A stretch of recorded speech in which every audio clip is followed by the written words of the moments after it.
અરવલ્લી જિલ્લામાં ખાતરમાં ભાવ વધારો મામલે કોંગ્રેસ મેદાને છે, ત્યારે અરવલ્લી જિલ્લા કોંગ્રેસ પ્રમુખને નિવેદન સામે આવ્યું છે. જિલ્લા કોંગ્રેસ પ્રમુખ અરુણ પટેલનું નિવેદન સામે આવ્યું છે. અરુણ પટેલે જણાવ્યું હતું કે રાસાયણિક ખાતરોમાં તોતિંગ ભાવ વધારો થયો છે.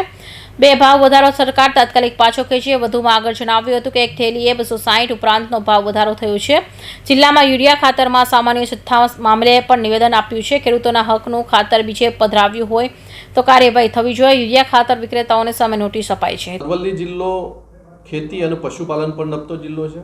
આ જિલ્લામાં એક પણ એવો કોઈ મોટો ઉદ્યોગ નથી કે જેના કારણે રોજી મળી શકે, ત્યારે મુખ્યત્વે ખેતી અને પશુપાલન પર લોકો નિર્ભર થતા હોય છે.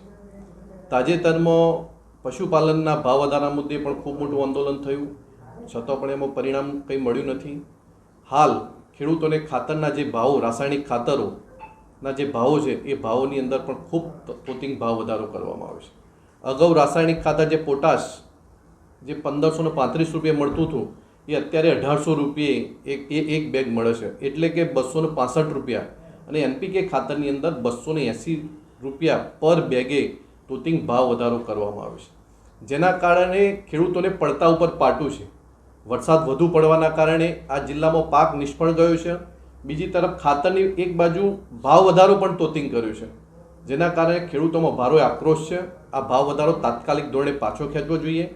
વધુમાં જે યુરિયા ખાતરની ખૂબ જરૂરિયાત પડતી હોય છે, આ યુરિયા ખાતરનો પણ પૂરતો જથ્થો અરવલ્લી જિલ્લામાં નથી, જેના કારણે ખેડૂતોને પણ ખૂબ મોટી તકલીફ પડી રહી છે. તો સરકારશ્રીએ તાત્કાલિક ધોરણે આ યુરિયા ખાતરનો જથ્થો ઉપલબ્ધ કરાય અને તમામ ખેડૂતોને જરૂરિયાત મુજબનું ખાતર મળી રહે તે માટેના પ્રયત્નો હાથ ધરવા જોઈએ. આપણે યુરિયા ખાતરનો અસામાન્ય જથ્થો જે વેચાય છે એ બાબતે કેટલાક ડીલરોને નોટિસ આપી છે, એમાં અરવલ્લી જિલ્લો પણ સામેલ છે, શું કહેશો?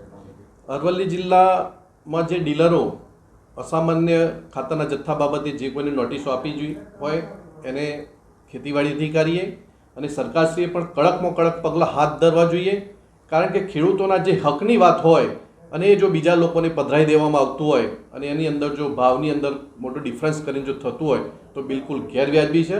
સરકારે પણ આ બાબતે ખૂબ કડક હાથે પગલાં લઈ અને આવા તત્વો સામે કાર્યવાહી હાથ ધરવી જોઈએ. જીતેન્દ્ર પટેલ, અરવલ્લી.